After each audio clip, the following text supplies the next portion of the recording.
दोस्तों, आखिर 1999 के कारगिल वॉर में ऐसा क्या हुआ जिसके कारण उस समय के प्रधानमंत्री अटल बिहारी वाजपेयी को भारत में आधार कार्ड लॉन्च करना पड़ा।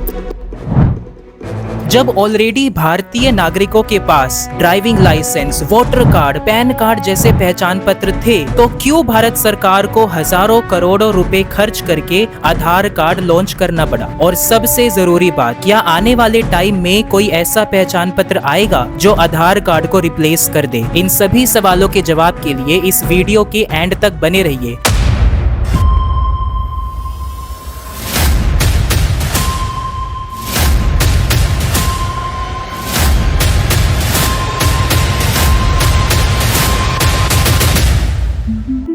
ये बात है साल 1999 की, जब भारत और पाकिस्तान के बीच कारगिल युद्ध चल रहा था।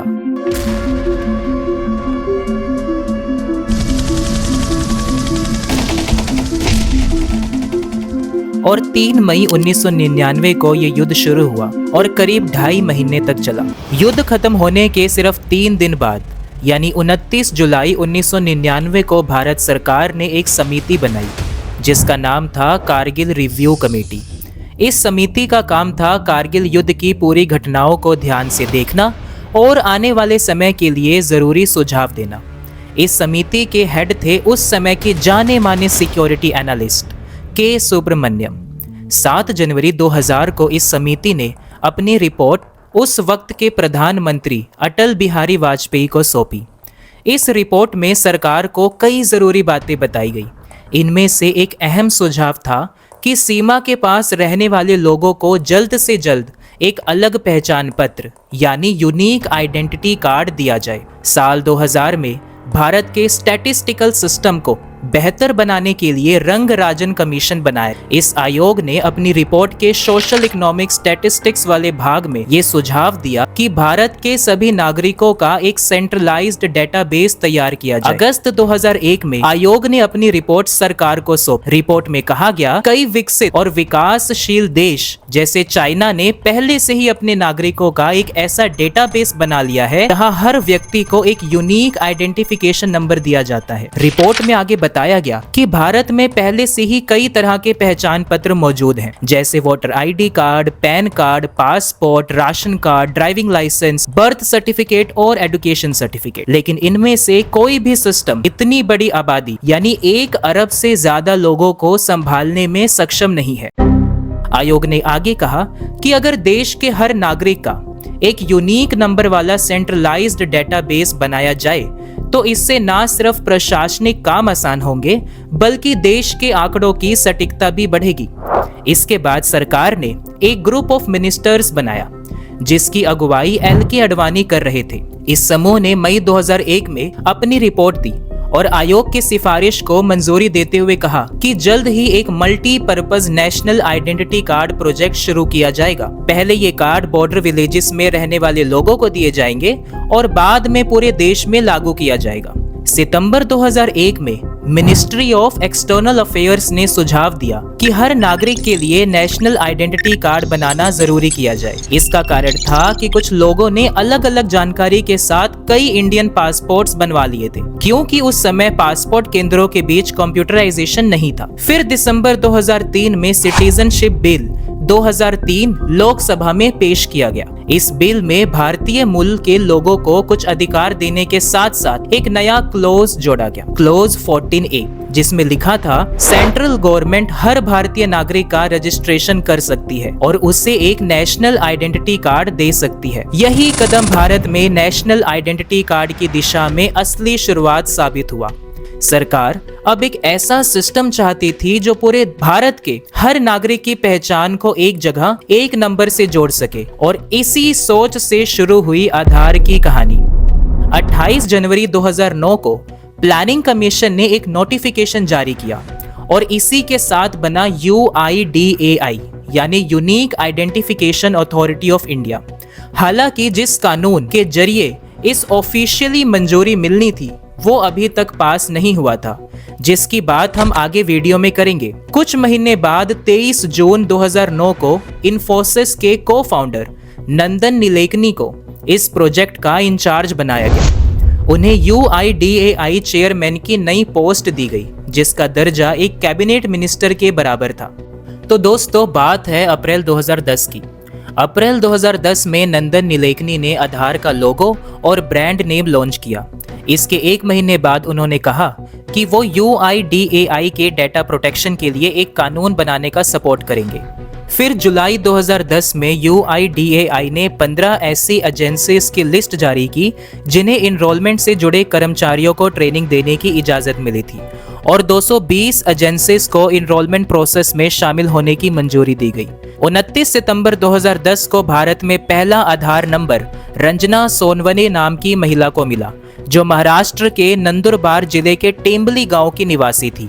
ये कार्ड उन्हें तत्कालीन प्रधानमंत्री मनमोहन सिंह और कांग्रेस अध्यक्ष सोनिया गांधी की उपस्थिति में दिया गया। हालांकि उस समय भारत की आधी से ज्यादा आबादी को अभी भी आधार नंबर नहीं मिला था। इनरोलमेंट प्रक्रिया धीरे धीरे बढ़ रही थी और कई राज्यों में इसे शुरू ही किया जाना बाकी था। UIDAI का गोल था कि 2 साल में देश की लगभग 40% आबादी को एनरोल किया जाए। इसके लिए करीब 31,000 कर्मचारी, 155 ट्रेनिंग सेंटर्स, 4400 इनरोलमेंट सेंटर्स और 22,000 इनरोलमेंट स्टेशन की जरूरत थी। 7 फरवरी 2012 को UIDAI ने ऑनलाइन वेरिफिकेशन सिस्टम लॉन्च किया, जिससे बैंक, टेलीकॉम कंपनियां और सरकारी विभाग किसी भी व्यक्ति के आधार नंबर से उसकी पहचान वेरीफाई कर सकते थे। इसी दौरान नवंबर 2012 में कर्नाटक हाई कोर्ट के पूर्व जज KS पुट्टस्वामी और वकील परवेश खन्ना ने सरकार के खिलाफ सुप्रीम कोर्ट में एक पब्लिक इंटरेस्ट लिटिगेशन दाखिल की। उनका कहना था कि सरकार आधार प्रोजेक्ट को कानूनी आधार के बिना चला रही है, क्योंकि national identification authority of India bill अब तक पास नहीं हुआ था, जो राज्यसभा में पेश किया गया था। उनके अकॉर्डिंग सिर्फ एक एग्जीक्यूटिव ऑर्डर के बेसिस पर नागरिकों का बायोमेट्रिक डेटा इकट्ठा करना प्राइवेसी राइट्स यानी आर्टिकल 21 का वॉयलेशन है। दिसंबर 2011 में यशवंत सिन्हा की अध्यक्षता वाली parliamentary standing committee on finance ने इस बिल को खारिज कर दिया और प्रोजेक्ट को अनएथिकल और पार्लियामेंट के अधिकारों के खिलाफ बताया। इसके बाद सितंबर 2013 में यूनियन मिनिस्टर राजीव शुक्ला ने कहा कि सरकार कोशिश करेगी कि national identification authority of India bill को आने वाले विंटर सेशन में पास कराया जाए। फिर 9 अक्टूबर 2013 को national payments corporation of India ने आधार बेस्ड रेमिटेंस सिस्टम लॉन्च किया। अब कोई भी व्यक्ति सिर्फ आधार नंबर जानकर किसी के भी बैंक अकाउंट में पैसे भेज सकता था। 5,000 रुपए तक की रकम SMS से भेजी जा सकती थी और उससे ज्यादा रकम के लिए मोबाइल बैंकिंग ऐप का इस्तेमाल होता था। और तब तक देश में लगभग 440 मिलियन यानी 44 करोड़ आधार नंबर्स जारी किए जा चुके थे। मार्च 2014 में नंदन नीलेकनी ने UIDAI के चेयरमैन पद से इस्तीफा दे दिया। उनके इस्तीफे के बाद उनकी जिम्मेदारी 1981 बैच के IAS ऑफिसर विजय मदन को दी गई, जिन्हें सरकार ने UIDAI के डायरेक्टर जनरल और मिशन डायरेक्टर के तौर पर कार्यकाल बढ़ाकर नियुक्त किया।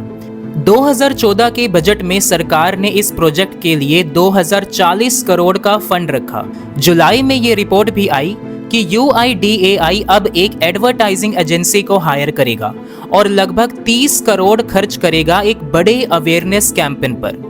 मार्च 2015 में सरकार ने आधार लिंक डिजी लॉकर सर्विस शुरू की, जिसमें आधार होल्डर्स अपने जरूरी डॉक्यूमेंट्स को क्लाउड पर सुरक्षित रख सकते हैं और जरूरत पड़ने पर उन्हें ऑनलाइन शेयर कर सकते हैं, बिना किसी कागज को साथ ले जाने की झंझट से। इसके बाद UIDAI ने आधार सिक्योरिटी को और मजबूत करने के लिए फेस ऑथेंटिकेशन शुरू किया। इसका मतलब है कि जो लोग फिंगरप्रिंट, आइरिस स्कैन या OTP से पहचान में दिक्कत महसूस कर रहे हैं, वे फेस रिकॉग्निशन से आसानी से अपना आधार वेरीफाई कर सकेंगे। ये तकनीक टाटा कंसल्टेंसी सर्विसेज और न्यूरो टेक्नोलॉजी ने मिलकर बनाई। तो दोस्तों, अगर आपको ये वीडियो पसंद आई हो तो वीडियो को लाइक कीजिए और चैनल को सब्सक्राइब कीजिए। जल्द ही आपसे मिलते हैं एक नई वीडियो के साथ, और तब तक के लिए धन्यवाद।